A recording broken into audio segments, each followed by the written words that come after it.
அன்பர்களே, நண்பர்களே, உங்கள் பாலுவின் இனிய காலை வணக்கம். இன்று 23 ஜனவரி 2024, அதாவது தை மாதம் 9ஆம் தேதி செவ்வாய்க்கிழமை.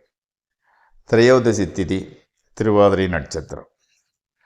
ராகு காலம் மாலை 3லிருந்து 4:30 வரை, யமகண்டம் காலை 9லிருந்து 10:30 வரை. உங்களுக்கு விருச்சிக ராசிக்காரர்களுக்கு இன்று சந்திராஷ்டம தினம். இன்று போட வேண்டிய, அதாவது அணிய வேண்டிய நிறம், கலர் சிவப்பு. சாப்பிட வேண்டியது உளுந்து சம்பந்தப்பட்ட பொருட்களை சாப்பிட்டால் மனோ குழப்பமின்றி அமைதியாக செல்லும். அடுத்து 12 ராசிக்கும் உண்டான பலன்களுக்கு செல்வோமாக.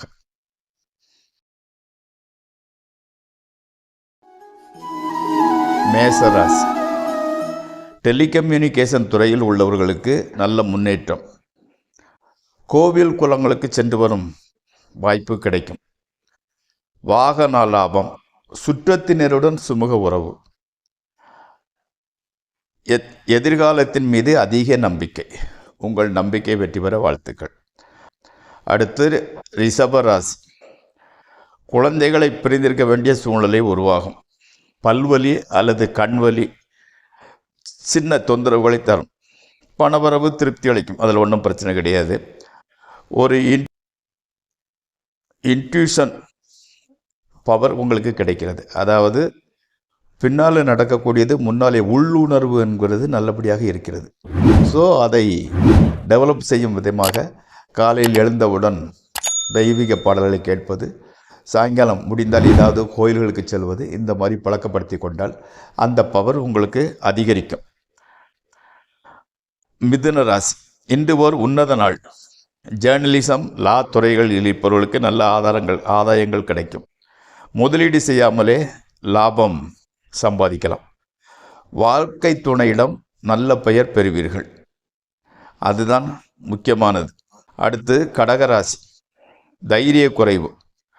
டாக்ஸி, ஆட்டோ போன்ற வாகனங்களுக்காக காத்திருந்தால் அது கிடைப்பதில் கொஞ்சம் தாமதமாகும். அதனால் தேவையில்லாத டென்ஷன்.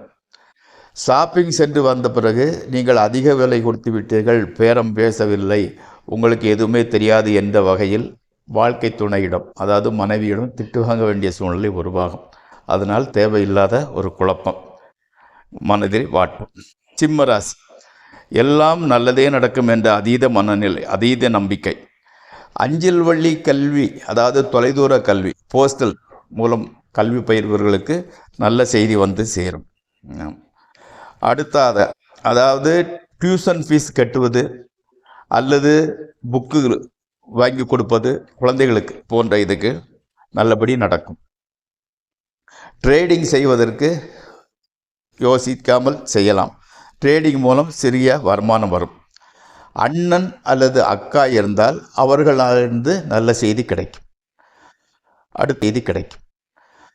அடுத்து கன்னியாராசி. உத்தியோகத்தில் திருப்தி, பாராட்டுக்கள். உங்கள் உயர் அதிகாரிகளின் சொந்த செலவை உங்களிடம் ஒப்படைப்பார். சொந்த வேலையை உங்களிடம் ஒப்படைப்பார்கள். ஏனென்றால் உங்கள் மீது அவர்களுக்கு அதீத நம்பிக்கை. வீட்டுக்கு செல்ல தாமதமாகும். அதனால் ஏற்பட்ட குழப்பத்தினால் குழந்தைகளிடம் டென்ஷனை காமிப்பீர்கள். பட் இன்றைய நாள் நல்லதாகவே நடந்து முடியும். துளாராசி. வெளிநாட்டிலிருந்து நல்ல செய்தி வந்து சேரும். வெளிநாட்டிலிருந்து வந்த நபரை சந்திக்கக்கூடிய வாய்ப்பு உண்டாகும். அதே போல் பக்கத்தில் உள்ளவர்களுடன் கூட இன்று சந்தோஷமாக சிரித்து பேசிக்கொள்வீர்கள். வீட்டில் உள்ள நெகட்டிவ் விலகிவிட்டது போன்ற ஒரு பாசிட்டிவ் எண்ணங்கள் கிடைக்கும்.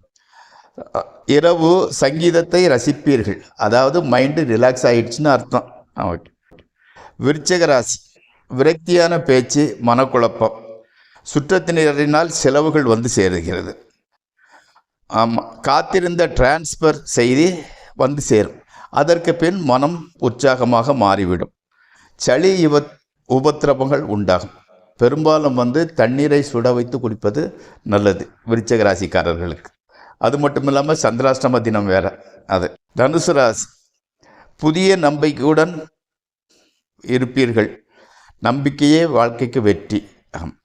அடுத்து ஃபோன் நெட் கனெக்ஷன் கொடுப்பது போன்ற டெலிகம்யூனிகேஷன் சம்பந்தப்பட்ட இதை செய்வீர்கள். குழந்தைகள் கல்வி முன்னேற்றத்தை பார்த்து பெருமிதம் அடைவீர்கள். அதாவது உங்கள் குழந்தைகள் ரிப்போர்ட் கார்டில் நல்ல மார்க் வாங்கியிருக்கோம், அது நல்லபடியாக கேட்குற கேள்விகளுக்கெல்லாம் பதில் சொல்லும். அதை பார்த்து உள்ளுக்குள்ளே ஒரு ரொம்ப சந்தோஷம் உங்களுக்கு. கணவன் மனைவி ஒருத்தருக்கு ஒருத்தர் நல்லபடி புரிந்து கொள்வீர்கள். எந்த விதமான பிரச்சனையும் இல்லாமல் இன்றைய பொழுது கழியும். மகர ராசி, குழந்தை இல்லாதவருக்கு குழந்தை பாக்கியம் உருவாகும் சூழ்நிலை உருவாகும்.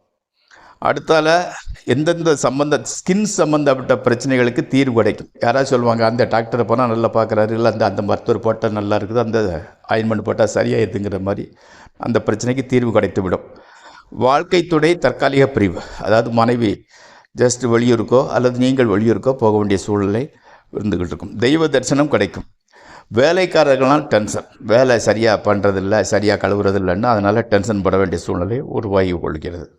அடுத்து கும்பராசி, குழந்தைகள் வெளியிலிருந்து வருவர்.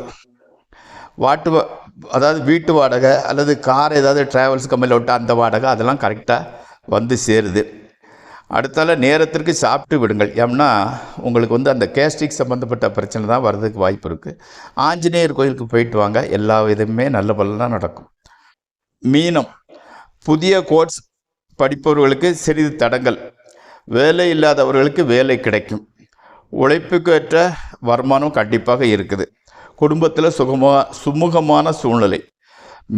மேலதிகாரிகள் அதாவது ஹையர் ஆஃபீஸரோட சப்போர்ட் உங்களுக்கு கிடைக்கிறது. இதற்கு மேல் ஜோதிட பாடத்திற்குள் செல்வோமாக. ஜோதிடத்தை கற்றுக் கொடுப்பதில் எனக்கு மிகுந்த ஆர்வம். அதே போல் நீங்கள் கற்றுக்கொள்ளவும் ஆர்வமோடு வருவீர்கள். ஒரே ஐடியா சப்ஜெக்ட்லேயே போனால் உங்களுக்கு போர் அடிச்சிடும். அதனால தான் நான் அப்படி இப்படி சைடில் கீழே போயிட்டு அதன் மூலமாக உங்களுக்கு விளக்கமாக சொல்லிக்கிட்டு இருக்கேன். இப்போது சூரியனோட மொழி சான்ஸ்கிரிட் அண்ட் தெலுங்கு, அதாவது சமஸ்கிருதமும் தெலுங்கும் சூரியன் சம்பந்தப்பட்ட மொழிகள். இப்போது நான் தமிழில் ரொம்ப பாசமுடையவன். இப்போ நாவலில் தமிழ் முதலில் வந்த பிரதாப் முதலியார் சரித்திரத்திலிருந்து இந்த பாலகுமாரன் சுஜாதா கதை வரைக்கும் நான் படிக்காத நாவலே கிடையாது. அவ்வளோ தூரம் பாசமுள்ளவன். ஆனால் இங்கே ஆந்திராவில் 17 வருஷமோ இப்போ 23 வருஷமாக கர்நாடகாவிலையும் இருந்துக்கிட்டு இருக்கேன். இங்கே கர்நாடகாவில் என்னோடய பேர் தெலுங்கு ஜோசியர். மனசுக்குள்ளே நினச்சிக்கிடுவேன், தமிழ் மேலே அவ்வளவு பாசம் வச்சுருந்தவங்க தெலுங்கு ஜோசியர்னு சொல்கிறாங்களே என்ன. பட் காரணமின்றி காரியமில்லை. என்னோட அதிர்ஷ்ட கிரகம் அதாவது யோகின்னு சொல்லக்கூடிய கிரகம் சூரியன். சூரியனுக்கு இந்த மொழி தெலுங்கு, அதனால தான் அந்த தெலுங்கு இதிலேயே சேர்ந்துக்கிடுச்சு. இதுதான் லாஜிக். ஓகே, அது மாதிரி சொல்லுவாங்க, ஒருவனுக்கு பெயர் அழகை இன்பம் பிணி மூப்பு சாக்காடு ஆறும் கருவில் அமைத்தபடி. அவனுக்கு பேர் கிடைக்கிறது, இன்பம் அனுபவிக்கிறது, அழகாக இருக்கிறது, நல்ல சாக்காடு சாகாது, நோய் நொடி இல்லாமல் இருக்குது, இதெல்லாம் நம்ம பிறக்கும் போதே எழுதுறதுன்னு சொல்லுவாங்க. இப்போ நிறைய பேர் பேரை மாற்றி வச்சா பாரிடும், அதை மாற்றி வச்சா பாரும்னு என்னெல்லாமோ பண்ணுறாங்க.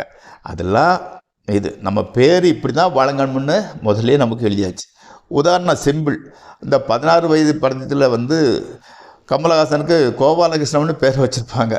ஆனால் யாரும் கூப்பிட மாட்டாங்க, அவனை சப்பானின்னு தான் கூப்பிடுவாங்க. ஏன்னா அவனோட தலையில் சப்பானிங்கிற பேர் வளரும்னு தான் எழுத்துருக்குது. அதுதான் தியரி. அதனால் நம்ம என்னென்னா நம்ம பிள்ளைகளுக்காவது நல்லபடி கடவுள் தலையில் எழுதட்டும்னு நம்ம வேண்டிக்கிடுவோம். பட் பேரை மாற்றுறதுக்கு பலி எந்த கிரகத்தினால நமக்கு பிரச்சனைகள் வருதோ அந்த கிரகத்தில் சரண்டர் ஆனால் அதனோட கெட்ட பலன்கள் குறைகிறதுக்கு நிறைய வாய்ப்பு இருக்குது. அதில் மாற்று கருத்துங்கிறதே கிடையாது. அடுத்தால என்னென்னு கேட்டிங்கன்னா, எந்த கிரகத்தினோட பலனை கம்மி பண்ணுறதுக்கு என்ன பண்ணணுங்கிறத மீண்டும் சந்திப்போம். என்னோட பொறுமையாக இருந்து நிகழ்ச்சியை பார்த்த ரசிகர்களுக்கு நன்றி. உங்களுக்கு இந்த எபிசோட், இந்த நிகழ்ச்சி பிடித்திருந்தால் லைக் செய்யவும், ஷேர் செய்யவும். நாளை சந்திப்போம்.